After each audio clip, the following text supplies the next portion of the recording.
Bonjour, c'est Maude Villeneuve pour un autre tuto sur la création de boutons. Cette fois-ci avec un petit niveau de difficulté supplémentaire, c'est-à-dire qu'on va animer nos effets de survol. Comme on peut voir ici, j'ai une belle transition qui s'effectue quand je viens cliquer sur mes boutons.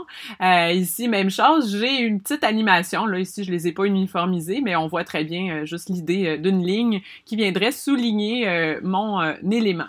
Donc, on commence, on se fait un nouveau document ici. On va y aller avec le HTML5 Canva comme d'habitude.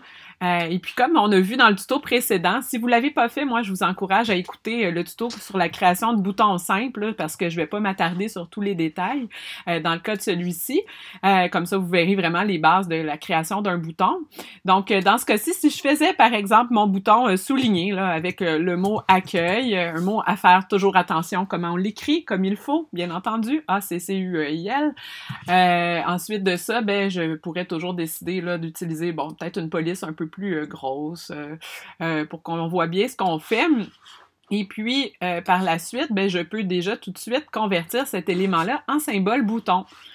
Donc, ici, je l'appellerai BT accueil. Encore une fois, faites super attention, surtout avec le mot accueil, là, mais des mots parfois qui posent certains défis là, de langue, parce que si vous faites des fautes, comment vous l'écrivez, puis qu'après ça, vous vous trompez encore quand vous venez y faire référence dans le code, comme on le verra plus tard dans ce tuto-là, ça crée des problèmes là, nécessairement, donc il faut juste être super vigilant. Je choisis mon type de symbole bouton et je suis prête à partir ici dans la création de mon bouton. Ici, je vais juste écrire bouton accueil pour mon calque et je double-clique. Chose importante, on sauvegarde comme toujours.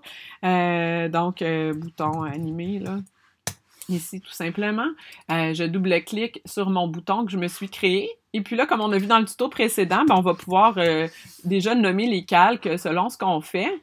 Ici, c'est vraiment le concept avec la ligne qui souligne mon mot que je veux venir effectuer. Donc, mon calque suivant, qui irait en dessous de ma typo, dans ce cas-ci, va s'appeler ligne. Donc là, je pourrais tout de suite animer quand même mes effets de survol sur ma typographie, c'est-à-dire je me fais une petite clé F6 comme on a vu tantôt, puis si je veux un changement de couleur, par exemple, je pourrais aller sélectionner la couleur en question qui va s'afficher au survol. Ensuite de ça, pour faire un état abaissé, donc une fois que je clique sur mon élément, qu'est-ce que je veux qu'il se passe comme interaction? Donc là, ici, je peux toujours dire faire quelque chose d'un peu plus rose, là. Par contre, il faut faire attention de bien se créer son image clé. Là, j'étais en train de modifier mon état dessus. Je n'ai pas fait mon F6 sur mon état abaissé, donc il se passait rien. Fait que ici, c'est toujours important de bien vérifier ce qu'on fait. C'est la clé. Bon, je vais prendre un petit rose comme ça là, pour mon état abaissé finalement. Et là, comme je disais dans le tuto précédent, on va le tester sans rien mettre pour l'état cliqué. Regardez bien qu'est-ce qui va se passer. Je dois, là, je rapprocher ma souris le plus possible de mon mot, là, mais je dois, à ce moment-là, sélectionner juste mes caractères dans mon bouton. C'est la seule façon qui fait qu'il comprend que c'est un bouton. Fait que des fois, là, ça devient vraiment compliqué. Puis c'est très, très achalant, là, quand on est sur le web puis on cherche le bouton. Là, ça fonctionne pas pire parce qu'il est gros, mais imaginez qu'il est minuscule. Très, très difficile de cliquer dessus. Donc, on veut pas ça pour nos utilisateurs. Donc, d'où pourquoi, pour l'état cliqué, on va se faire un F6. Puis, comme je vous disais aussi, c'est un état qui est transparent.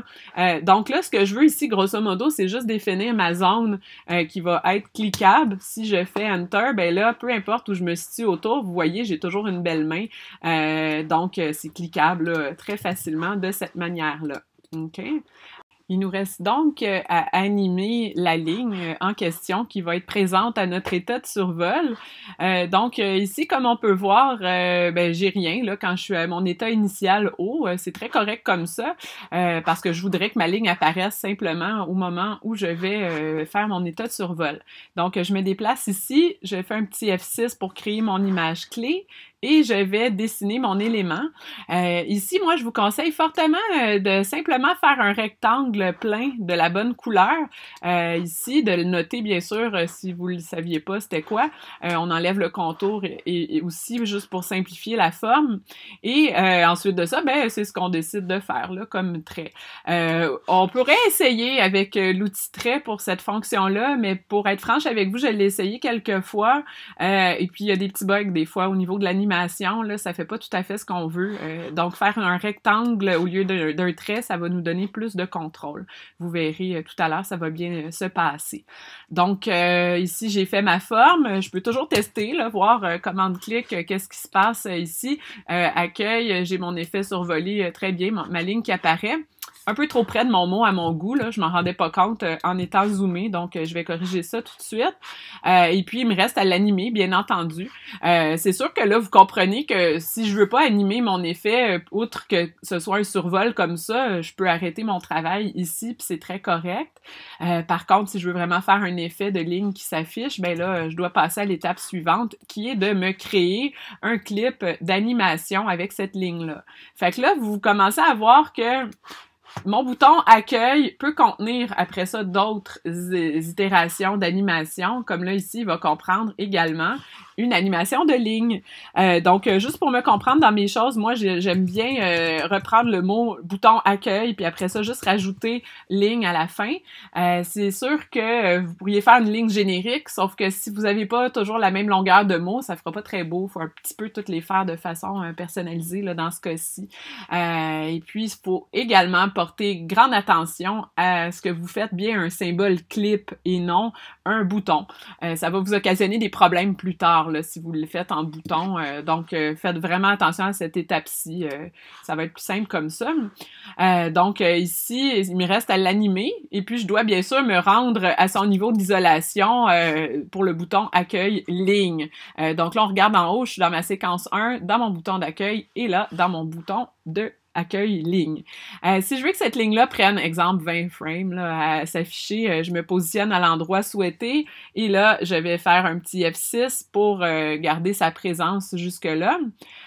Et là, ben, je travaille un peu à l'inverse parce que je veux qu'elle s'affiche. Donc, je reviens ici à mon frame 1 et c'est ici que je viendrai à ce moment-là supprimer l'ensemble ou presque là, dans le fond de ma ligne de façon à ce qu'il me reste là, un tout petit cheveu, vraiment juste un petit bout de rien qui sera pas perceptible à l'œil nu au moment où on va venir voir l'animation s'effectuer.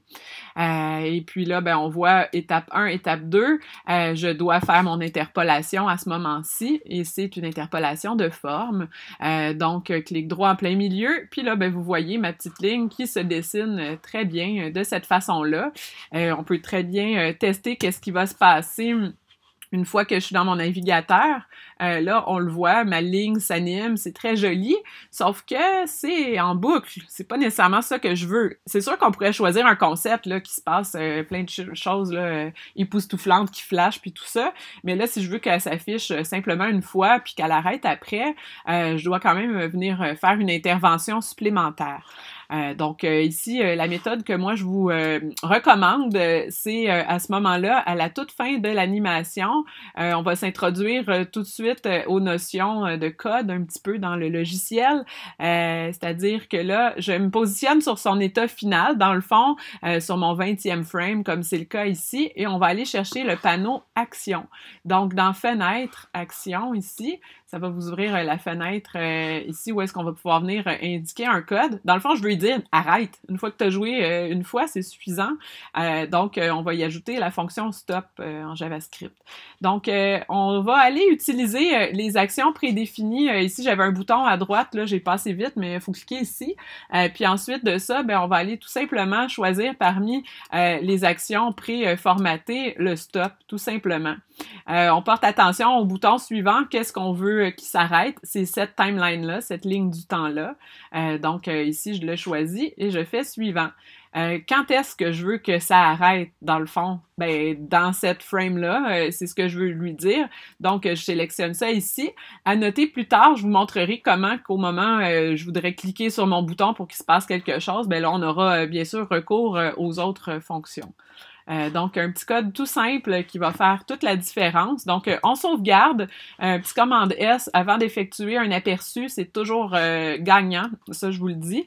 Parce qu'autrement, il y aurait des chances que le changement ne se soit pas appliqué.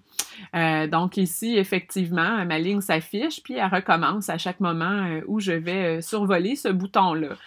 Fait que ça se passe très bien, c'est très propre, il n'y a pas de bug, quoi que ce soit.